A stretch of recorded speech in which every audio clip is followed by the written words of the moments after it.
ኣዶናይ ግን ትማሊ ኤርትራውያን ድምፂ ሂቦም ክዕወት ዝገበርዎ ሰብ ሕጂ ኣንጻር እዛ ትዋዳደር ዘላ ኤርትራዊ ዜጋ ነታ ናይ ኢትዮጵያ ጎስጓሳት ከካይደላ ኣብቲ ሓደ ፖለቲካን ቋንቋን ትምህርትን ዘይጸገበት ካብ ጽርጊ ሰላም ይትሰሉም አንተም በሐድሽ ቪዲዮ መጥራኔና ላብ ቻናል ዝሐድሽ ስለኹም ሰብስክራይብ ጋር ቪዲዮ ድማ ላይክ ጋር ቪዲዮ ናንጀምር ጸዋር ብለን ሽክላ ሓውና ዳዊት እኮ ይገርመን እንዴ ዳዊት ስማዕን እኮ ገንዘብካ ምስ ማንም ውዕል ዝገበርካ የለ ገንዘብካ ዝውኻ ደውሰዋት ንብርገን ሓመዱ ኣይትውደን $150,000 ዝውድ ብለካ ከምዚ ባህል ነገር ብርገን ሓመዱ ኣይትውደን بس بركين حمود تسامع خاص هابكاي ገንዘብ የለ ለምን አሚን ካርታ ገንዘብካ ጸዋርም ነው አለው በማ ሐሰን هذا يوم ነው አለው اول ገንዘብ ስለዘወፈቃ እዚ ቃስ ለዓለ በቃ ነው ወደ ሓውበይ ካብ ገንዘብ ለዓሊ አካሪ ተቀቢልዎ ይንቱ ወፂ ብልሱ ተጨዲዱ ህይወት ሓሊፍ በነ ቃሳ ገንዘብ ገርካሲ زياده ገንዘብ ስለዛብካ زياده ዋና ክትኮን ትደለካ ብርክ ገለመለ እዚ ቢዝነስ አይኮን ኣብ ቢዝነስ ትራይካ እንደዚህ ገንዘብ አነ እንደዚህ ብርክ ለምት ቢዝነስ አይኮን ቃልሲ ካብ ገንዘብ ህይወት ይዓቢ ካብ ገንዘብ አካል ካብ ገንዘብ ምሳር ይዓቢ ገንዘብ ስለዘለካ ገንዘብ ስለዝኸፈልካ زياده ኮነ ንዓካ ዝብፅሐካ you are nobody አልከነቶም ሕዋትና ዋጋ ዝኸፈሉ አካላቶም ደም ዝፈሰሱ you are nobody ይተውረና እንዳበልካ ኣብዚ ሰብ ከተታልል ኮም ዝባል ነገር የለም ኣብቲ ስኻ ዝኸፈልካ ንላዕሊ ዋጋ ከፊል ዝተቀላሳይ እጂ ኣብቲ ቤት መግሪሲ ንሕር ገንዘበይ ትምርኩን ካብቲ ቤት መግሪ ኮጻውኩም ይዝበሎም ቃል ምን ነው ዝገርመካይ ስጋዕ ከምዚ ነይሩ ማለት እዩ ስለዚ ነዚ ሓውና የታልዎ ወይም ዘሎ በቃ ገንዘብ ከፊል ኣኸሞ ክንድዚ ብርክለካ ዋና ይኻ ስለዚ ማዕረም ኮፍ ከብለካ ዋጋ ክሰክር ድሕሩ ከምዚ ዋና ናይቲ ቃልዚ ዝመስሎ ዘሎ ነፍሲየት ኣላ ባይዘው ሓውና ዳዊት ነፍሲየት ተዓሻሽሉ ስማዕን እኮ ግን እዚ ገንዘብ እዚ ግዴታ ኣይኮነን ክምለሶ ወይ ክወሃብ ቢካዝ ተፈራሪሙ ውዕል ገይሩ ምስ ማንም ሰብ ነዚ ቃልሲ ዝሃቦ ገንዘብ እዚ ቃልሲ ናይ ተቃልስቲ እምበር ናይ ሃብታማት ናይ ገንዘብ ዘለዎን ኣይኮነን ከምኡውን ስለዝብል ስለዚህ ሕጂ እዞም ሰባት ሕሳብ ዝሓቱና ዘሎ ፀብፃብ ዝሓቱና ዝኾነ ዝሓቱና ዘሎ ኣበዮም ዘሎ ድራሾም ኣብቲ ግንባርስ ኣድራሾም ማለት ቤት ምክሪ ድዮም ኣብ ሃገራት ድዮም ወለንተኛታት ብደገ ዘለው ደገፍቲ ድዮም ኣብ ዌብሳይት ድዮም ዘለው ከም ኣባ ሜምበርሺፕ መሊኦም ኣበዮም ዘሎ እዚ እኮ መንግስቲ እንዳሃነፅና ንኸደሉ ዘለና መስመር እኮ ስለዚ ሕጂ ብዛዕባ ፖለቲካዊ ኩነታትና ዘጠራጥር ምክንያት የለን ብዛዕባ ዲፕሎማሲያዊ ኩነታትና ዘጠራጥር ምክንያት የለን ብዛዕባ ዝመፅእ ዘሎ ናይ ባይታ ስራሕ ጀጋኑ ዝፅበይዎ መንእስያት ኣለዉ እዚ ስደት ገዲፎም ከማይን ከማኸን ናብ ስደት ኣይሆኑ ነታ ዕድል ኮፍ ኢሎም ፅበይዎ ኣለዉ ለይትን መዓልቲ ስነ ልቦናውን ኣካላውን ምድላው እንዳገበሩ ፅበይዎ ኣለዉ ኣሸሓት መንእስያት ኣሸሓት ስለዚ እዚ ግንባር እዚ ሙሉእ ሰውነት ዘለዎ ሙሉእ ሰውነት ክብለካ ከለኹ ርእስን እግርን ማለት ፖለቲካን ዲፕሎማስን ኣለዎ ንዑ ዘፈፅሙ ሸሓት መንእሰያት ኣለዉ ብዚ ኣብ ደገ ከዓ ሸሓት ኣለዉ ካብ እስራኤል ጀሚርካ ማለት ስለዚ ሕጂ እቲ ሕቶ ዝመፅእ ኣነ ብውልቀይ ታሪኸይ ነጊረካ እየ ሙሉእ ሕቶታት ምስ ህዝቢ ምስ በዓል ዳዊት ኮይና ኣሜሪካ ከይድና ኢና ብዛዕባ ግንባር ቤልጅም መፂና ኢና ብዛዕባ ግንባር ኣብ ኣዲስ ኣበባ መፂና ኢና ብዛዕባ ግንባር ሕጂ ኸ ንዓለም እቲ ክትበና ዝግባእ ትሕና ክንኮነ ዝግባአና ንዛረብ ኣለና ስለዚ ሕቶ ይምፃእ ከፍየልዋ በላይ ክኸውን ይብሉ እንታይ ማለት ከፍየልዋ በላይ ካብቲ ዕላማ ንላዕሊ ክኸውን ይብሉ ሰብሲ ጤል ጠፊኣቶም ይበሃል ኣቦኖ ሕጂ ሓዘን ምስ ረኸቡ መገዲ በኺዮም እንታይ ኮንኩም ምስ በልዎም ጤል እያ ጠፊኣትኒ ኢሎም ናይ ጤል ኣይኮነ እንት በኺያት ናይ እንስሳ ኣይኮነ እንት በኺያት ካልእ እዩ ነይሩ ማለት ብውሽጡስ ካልእ ነይሩ ሕጂ እቲ ኣካውንታብሊቲ ከፍየልዋ በላይ ናይ ገለገለ ሰባት ሚልዮናት ነመሓድር ሰባት ኣይኮንና ናይ ጅባና እዩ ትገንዘብ ዳዊት ክገልፀልካ ኣፅዋራት ነመሓድር ሰባት ኣይኮንና ንሕና 10,000 ቅርሺ እውን ነመሓድር ኣይኮንናን ካፒታል ይብልና እቲ ህዝቢ ተሓተት ክንደይ ከፊሉ 17 ሃገራት ክንደይ ተርሚየን ከፊላ ይመስክር ህዝቢ ክንደይ ከፊሉ ይመስክር ሲፒኤ ኮለና ብዚ ዳዊት ሰርቲፋይድ ዝኾነ ኣካውንታንት ማለት ኢንተርናሽናል እዩ ዝብል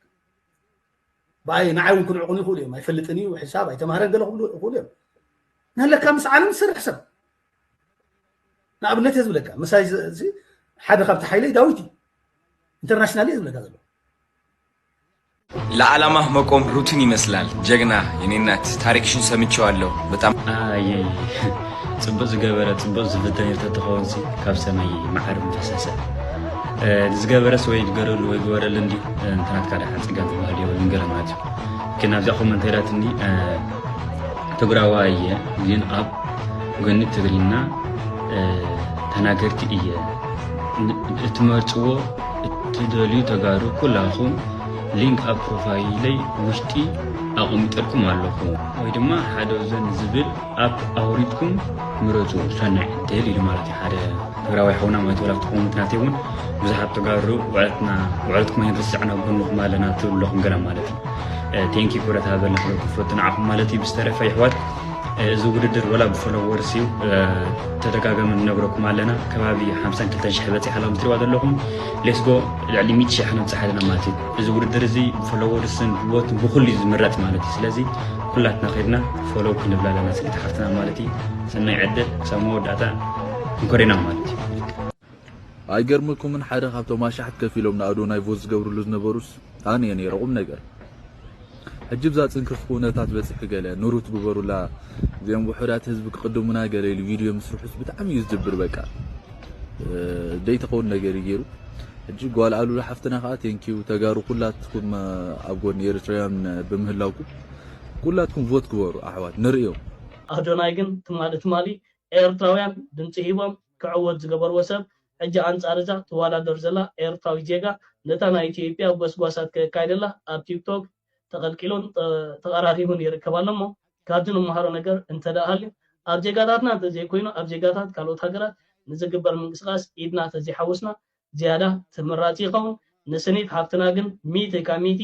ዘለና ፀዓት ዘለና ዓቕምታት ተዋፊርና ነዛ ሒዛታ ትረከብ ዘላ ድምፂ ናይ ወሃብ መስርሕን ብልጫን ቀዳሚት ኮይና ትመርሑ ዘላ ቀጻልነቱ ክንዕቅብ ኣለና ሕጂ ንኣዶናይ ነዛ ተልእኮ እዚኣ መንግስቲ ኢትዮጵያ ሂብዎ ኣብ ገጻት ቲክቶክ ምዕፋር ጀሚሩላ ኣዶናይ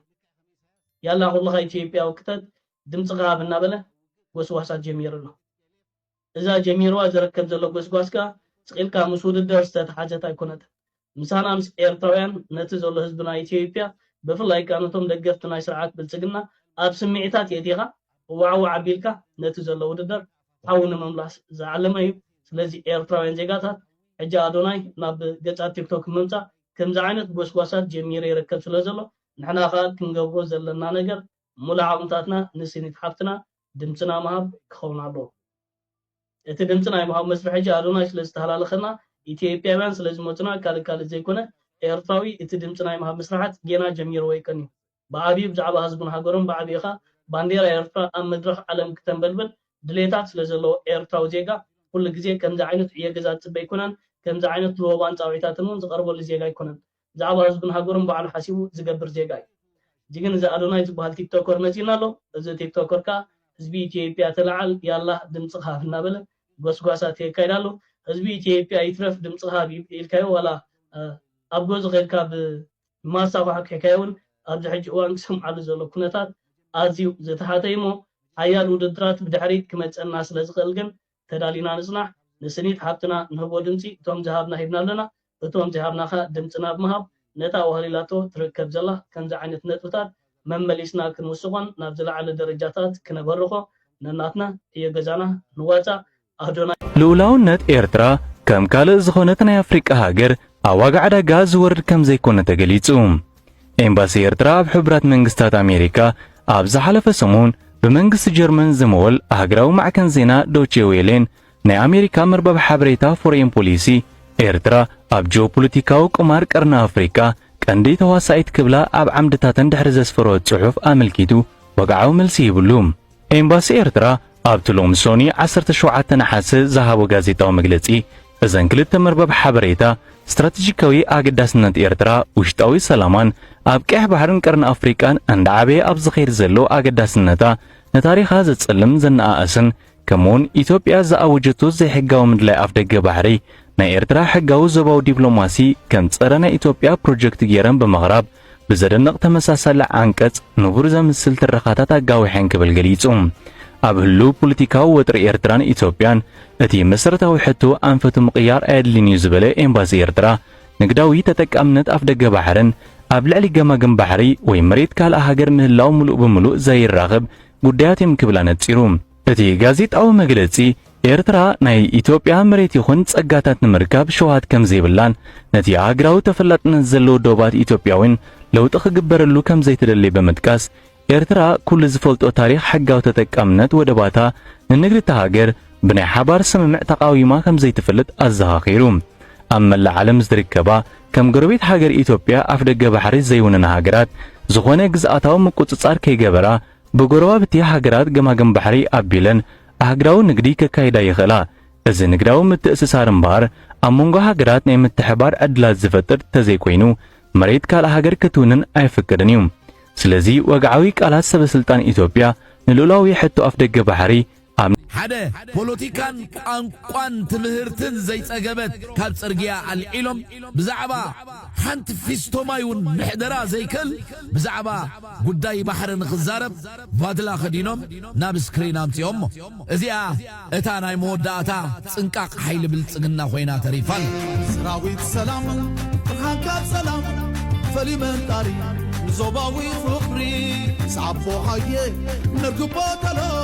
ኣባይና ደኽል ዓመስክር ስርዓትነት ዝገጠሞ ስዕረት መግለጽን መመኽኔታን ሲኢንሉ ደንፂዎ እዩ ዘሎ እቲ ፕሮፓጋንዳ ክንፋሕ ዝጸንሐ ባላንችና ብልጽግና ብሓንቲ ውግእ ፈሪሱ ብጃህራ ተነፊሑ ቅብቀብ ዝጸንሐ ስርዓት ሸረሪና እንፊሳቶ ሸረሪና መኽፈትና ይሰፊሕ ኩና ድያ ወላ ናይ ሓደ እዋን ቀንጠብጠብ ኢድ ዝቐንጠበት ቀሲልና ክንርእዮ ኢና السرعة بزعباتي مسبح حمد إثيوبيا خون كم قتل زرقفة هوت مساكن إثيوبياويان كنتاب زي تزاربة بزعباتن بمانتي كاب سماي وريدن نمريت تلاقع درونات جن قرب في كبل تسميو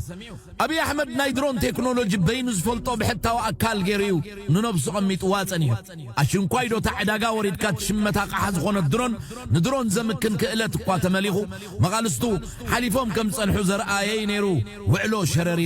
شررينا تبعات دك تقراي زرآي فتنين نتا أحمام مزبط تغقاطمو زلعلا إيرتراخا أتطبقو كذكرا غيراتون بزعبا حلنجي إيرتراخ سابابي تور ويرخم زلو كنيلة بعليك واقعي كساب زاري كرد زقبر الله زلو خموتكن بتري إيرترا أبدحر معصو وي أبسنكي تقميتو زلو كاب سفرو معاسي قوتس أبي خارم كساب كندي زبلوغن دفع إلنا خنريوينا إتا زلوا يبلان كتب بحال سنحت تقرايكوا أب شرري تاتحيزات تومال ناي إرترا قداي the only agenda أبناي يقل فيسبوك يلتي فيه بحتاويت agenda 100% زي صدقت 100% إيد بالليش أخوات سخلو 7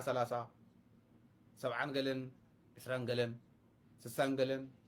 3 قلن نخوني بإيد خير كله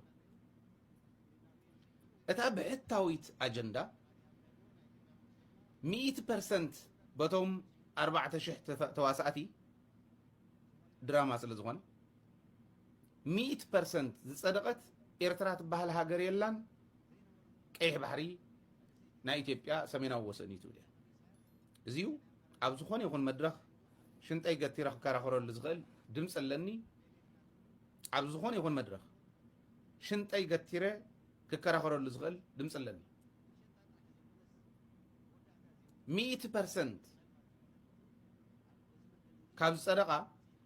نعبنت زيغول كله 100% كاب صدقة تا حنتي سايا بحتاويت كاليل أبنت ناي عنك 39 سلازي أغولي توهيلي 7 عند حربة حس يتحس توهيلو سلازة صحفتو guiding document حزمو ناي عنك 150 6 سساي كير بحالي 4 يغيرني له أورموون اللو ووزيو توسنة بوانا نتكن سومالي ولا عيلم من خلو جن ناوي وسيدمو أفتم تساتفتين دحر سممع زي توصيحو ناوي زوستد experts بحالو سم تزي تسمع معهم ناي كل لا توكلت توهيلم ناي بلصقنا يم كله ناي كل لا توكلت توهيلم بلصقنا على بالعلم فراد بلصقنا كم غيرم يموسيدمو سلازي بمولهم تم أجندة ناي بعلم قدولو مالت تقصري مولو يكون 100% ዝጸደቀት ኤርትራ ትበሃል ሃገር የላን ኤርትራ ኣካል ኢትዮጵያ እያ ቀይሕ ባሕር ከዓ ሰሜናዊ ዶብ ናይ ኢትዮጵያ እዩ ዝብል እዚዩ ሓያል ቀውስ ፈጢሩሉ تبتنا نحن معك مدونا نزيد سنير شغط أنا قال نبصر مكاننا